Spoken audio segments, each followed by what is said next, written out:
Listen, let's do a Week 13 preview before we close up the episode here. Jumping into our studs and duds. As you know, or you may not know if you're a new listener, welcome. Studs and duds means studs, Hi. somebody that we think that's Wes. Somebody that we think is going to exceed expectations and their projection. Duds, somebody that we think is going to be a letdown this week. So we want to just preface that with this, give you some insight, set some expectations, and hopefully you will take them to heart. Maybe you'll slot them out. We'll see what happens. Wes, let's go with you first, hitting us with your Week 13 stud. Got a lot of bye weeks this week. Got some good quarterbacks on a bye week. I think it is worth starting Russell Wilson because they're on a 5-game winning streak. And here's the thing. You take a look at his recent fantasy stats, and they're not impressive. They don't seem like you're going to win with them. But if you need to start someone from a bye week, this is my condition here. Obviously, I'm not saying Russell Wilson is the QB1 of the week. But if you've got Lamar Jackson or Josh Allen, you've been rolling with Josh Dobbs for a while in a bye week as well. Russell Wilson is playing better than we all are giving him credit for. We were having a conversation in our personal group chat about, is he a comeback player of the year candidate, the way he's been playing, the way they're taking down some good opponents. Most importantly, the Broncos are playing the Houston Texans, and they allow the 7th most points to quarterbacks. Really my biggest reason as to why I think Russell Wilson can be in your starting lineups is how well Courtland Sutton has been playing. I think he has been phenomenal. He has been on a roll. He has been frustrating to a lot of people playing against him because there's no reason to fear Courtland Sutton. And yet again, he's got a touchdown in the back of the end zone with just his 2 pinky toes. And that's it, week after week after week. I feel good about Russell Wilson in place of some of your starting quarterbacks if you want to still make that playoff. You want to make a playoff push. If you need to make that playoff push or just keep your good seeding, Russell Wilson is my stud for this week. Yeah, I love it. And as you mentioned, we were talking about it. We were talking about it in our personal fantasy group chat on Thursday. He's cooking. Russ is cooking. I don't know what more to say. Be cooking, though. Dude, on like one drive last week against Cleveland, they ran like 3 read options in a row, and he pulled it every time and was like, I'm gonna take off running, dude. The rushing upside could be there as well. 5 wins in a row over teams like the Chiefs, like the Bills, like the Vikings. I believe the Vikings was one of them, correct? I don't care to look it up, so you're right. I'm pretty sure. But teams that have very good offenses and very good defenses, and they're coming out and doing well.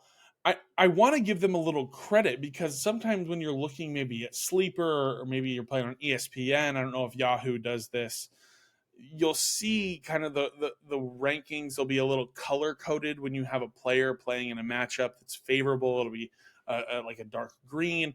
A bad matchup will be a red. Obviously, you know how this works. You drive. Anyways. So you'll see maybe you'll see Devin Singletary this week.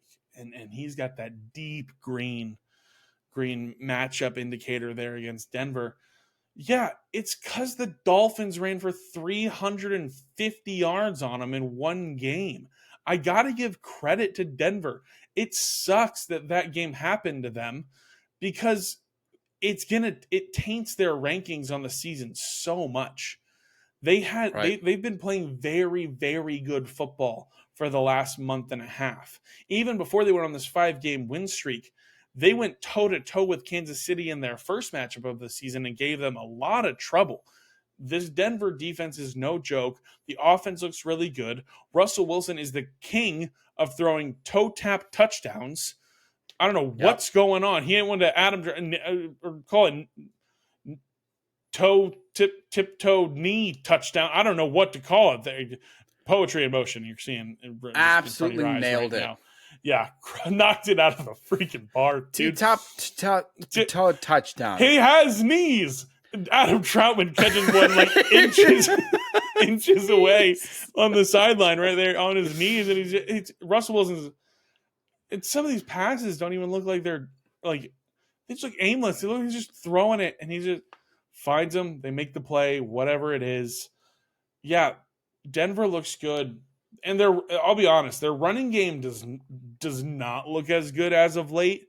So Russ is going to need to continue, doing things for this offense in the passing game and using his own legs. So should be a fun game. I think they come out this weekend. I think they beat Houston, and then their schedule for the rest of the year, they play the Chargers twice, they play the Patriots, they play the Raiders, and then they play Detroit somewhere in there. And honestly, I think they could win every single one of those games. I think Denver's a playoff team. It's crazy. I think Denver makes it more than I think Buffalo comes back in a surge and makes it. Seriously, this Denver team is awesome. Russell Wilson, fantastic stud candidate for Week 13, Wes. Was this your stud or mine? You just I don't know, dude. I got You're so loving this Russell Wilson. It was your stud, but you got me hyped up on him, man. I mean, it's exciting stuff. We were talking about him. We talked about him on Thursday. It's exciting to be able to have the conversation. Hopefully, the trollers are listening to us, man, because you nailed it. Russell Wilson is absolutely beautiful, a stud for Week 13. Who's your real stud? Yeah, now that I've gone through that, I'm going to stick at the quarterback position because you might be in leagues where there were people like me who dropped Trevor Lawrence, and maybe they thought 1 week was just it was a 1 week wonder. They weren't going to trust it, and then he did it again, and I believe he's going to do it for a third time. Trevor Lawrence is my Week 13 stud. He's coming off his 2 best weeks of the season. The Bengals have allowed 18 or more fantasy points to 4 of their last 5 quarterbacks that they faced, and the only one they didn't was Kenny Pickett, so that's not shocking. But what is shocking is that the Bengals just allowed 400-plus yards to the Steelers for the first time in over 50 games, and that was a Kenny Pickett-led offense, and that was not great. So I think Trevor Lawrence has a fantastic game on Monday night. I'm going up against him in 2 leagues, and as much as I wanted to be like, no, he's going to suck, I have to just call it like it is, and Trevor Lawrence is gonna light it up on Monday night, and they've got this whole fleet of weapons back for him on this offense. Maybe no Travis Etienne, but maybe they have Dearness Johnson. They give Tank Bigsby a little more run. Those are 2 talented guys and 2 guys who can do the job. I think Trevor Lawrence is going to light it up. I think he's going to hit us with a 3rd straight week of being a top 5 fantasy quarterback this week. It's all full circle now. We're talking about him the way we were going into Week 1. Even after Week 1, it was like, ooh, this is a sign of what we hoped it would be. It is strange to see just how, there are some quarterbacks that are up and down, but he's only been down, and now he's kind of ascending into what should be a consistently good schedule. Here's the other thing. You said they're playing the Bengals. Is that right? Yeah.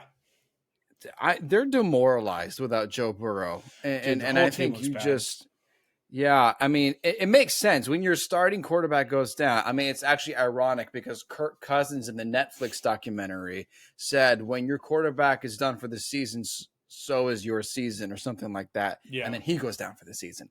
But it's interesting how the quarterback being done for the season affects just how poorly defense does, except for the Jets. I don't understand how the Jets defense is still playing this much passion and heart, but that's aside from the point. Trevor Lawrence is playing the way that he is supposed to be playing. Calvin Ridley, I think, can probably be dependable now. There was a point he was a liability. A lot of you agreed with that. It was one of our most viewed videos at that time, and doesn't seem to be the case anymore. So it's so funny because I was helping my girlfriend because she's got a rough bye week right now, and she's just trying to stay in the playoffs. And I thought to myself, Russ Wilson's probably a really good option for her because she has Lamar Jackson and Josh Dobbs. So it's like, okay, she's got to get somebody. And you were the one that dropped Trevor Lawrence in that league, so she picked up Trevor Lawrence. Yeah, and I'm playing her this week. She's going to be just fine. Yeah, Yeah. and we're playing each Yeah. other this week, and Trevor Lawrence is going to drop 40 on me. I'm thrilled. I Yeah. can't wait. It's It's beautiful. gonna You are a it's good gonna man. be fantastic because if it comes down to Monday night, she's gonna have Trevor Lawrence. I have Evan Ingram. So if it's a Ah, close race, and it's gonna just come down to like, all right, we'll see what happens. I don't know what's about to happen here, but this is gonna fun. be a fun one. Yeah, I'm fully expecting Trevor Lawrence to do me in this week, so it'll be a fun time. Wes, who is your dud for week 13 before we close it out? I've seen a number of people slot in this running back, and I've seen people that have been picking him up because he had a successful and surprisingly good week last week. And given the current state of their organization, you might think, oh, fresh new start. Let me go ahead and start Panthers running back Chuba Hubbard. I say don't. I don't think you should try to finish and close out the last 2 weeks of the regular season by rolling out, rather gambling Yeah, on a Carolina Panthers offensive player whose first name is not Adam. I don't think that is a good idea. We talked in our previous episode that we still think Adam Thielen will be fine, even though he only saw 3 targets and had 1 catch. But that is not a shift. That is not, their interim coach, Chris Tabor, is not going to be like, hey, let's go see what happens with Chuba Hubbard. Um, some of you may have really good memory, and you're thinking, well, I don't know, when they fired Matt Rule and then their interim head coach came in, freaking Donta Foreman and Chuba Hubbard were both startable running yeah, backs, and it felt like everybody was doing great, and DJ Moore was having success. This is just not the right time in week 13 to gamble on the worst team in the NFL for yeah. fantasy. So you might be in a bit of a pickle with your running back situation. You might be looking, it's like, gosh, I need some help I need to find somebody that can maybe get in the end zone and fall in.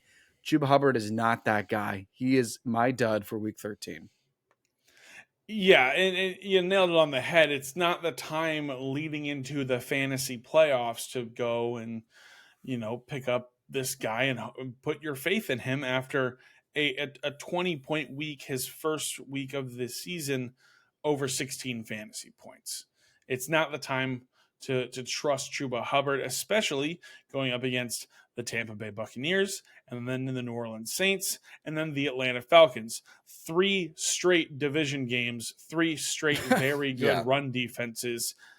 I don't think you're ready for starting him and hoping you'll get to week 16 versus a favorable matchup against the Packers run defense, and then maybe you'll be excited about that. So I fully agree. I think that he is somebody that is not worth starting. Don't chase the points. Don't chase the touchdown. He was pretty decently involved in the PPR game. Had a handful of catches. One of them was a big one. I wouldn't chase it. I agree with you, Wes. I think Chuba Hubbard is definitely a dud. Definitely should not be started this week. Roster him maybe if you're desperate, but that's somebody that I'm not making any If you're moves for. desperate, or if you just already, I would say if you already have him, you can keep him, but I wouldn't make a move to go get him. Again, it's no offense to Panthers fans, but I'll just reiterate it. This is not the time to gamble on the worst team in the NFL. Yep. You gamble on the best teams at this point. You gamble on the teams that are fighting for playoffs. My favorite players to play in fantasy at this time are on the teams that desperately need to win, and they're doing it. So the Yeah. Bills are in a good spot. The Steelers are in a good spot. The Texans are in a good spot. The 49ers and the Seahawks, they're going to be good teams to keep having. Obviously, everyone has 49ers players, but you get the idea. So that's my dud. Close out the show. Who's your dud for the week?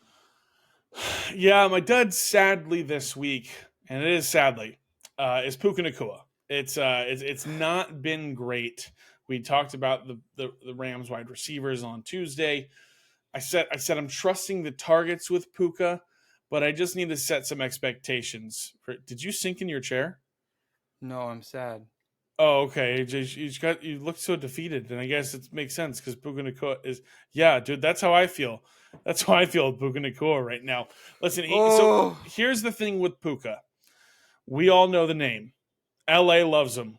Wes, you sent a photo in our fantasy group chat of the promotion for the Rams that you saw like on the streets of LA. It was like Stafford and Puka on these posters, and it was like, yeah, we all saw that one coming, right? 5th round rookie wide receiver out of BYU. Yeah, okay, cool. Yeah. He's played in 11 games, albeit Stafford has not played in 1.5 of those. But in 6 of those 11 games this season, he's been a top 12 wide receiver. In the other 5, he's been outside of the top 35 wide receivers on the week. He is this season's and potentially for the future the new Tyler Lockett, maybe. Who knows? But this week he goes up against Cleveland, who gives up the fewest fantasy points to wide receivers, and I get it. It's Puka Nacua. You probably don't have a choice. I know I don't. I have him in multiple leagues. I know I don't really have a choice with bye weeks right now. I have to roll him out. You probably have to roll him out too. But I'm very nervous to roll him out this week against Cleveland, and I'm just hoping maybe he finds the end zone. Four catches for 40 and a touchdown would be fantastic if you're hoping and starting Puka this week. Temper your expectations. I don't feel great. I will say I believe Puka plays in the later window on Sunday. Personally, I have him in my flex spot, and I'm hoping we hear news about Travis Etienne by that point.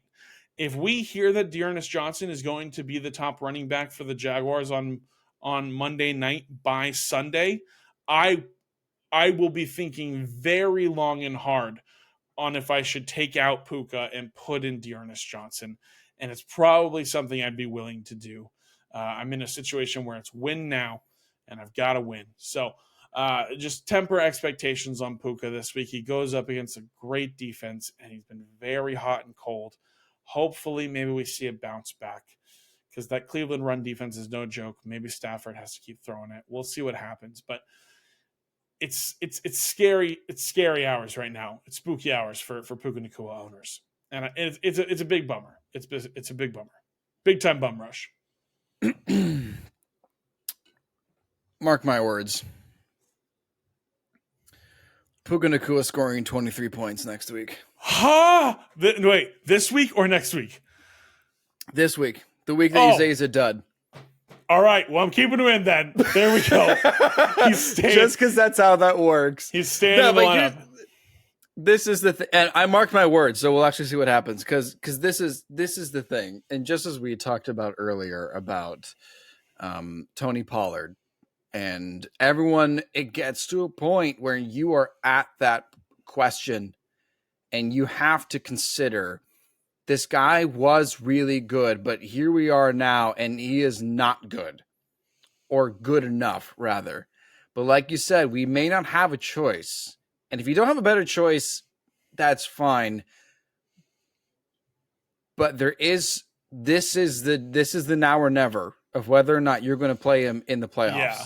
Or if you're going to use him to win the final regular season week. So this is my way to know, is Puka Nacua going to get me in the playoffs next week if I'm in a win and in, or if I'm in a win and 2 other teams lose, whatever the situation is, or in the playoffs. If he doesn't do well this week, then I'm willing to say you don't need to start Puka Nacua. Yeah, that's probably where we're at, and it could be 24 points. Do it, Puka. It could be. Do it, Puka. Come on, Puka. Come on. It's gone this way so many times. I say players going to be bad and they're great. Here's to hoping my stud and dud is completely backwards this week, and just come on, we got Trevor this. Lawrence. Besides, for the sake of your lovely girlfriend Wes, I hope. Yes. She does. Trevor Lawrence is still a good start, but I still hope I win. So that's kind of how fantasy football goes. You try and win. But let's hope. Trevor Lawrence, dud. Okay. Puka Nacua, stud. Maybe I just jinxed it backwards. Who knows? We'll see. Confused. We'll see on Tuesday. I know, I'm so lost right now.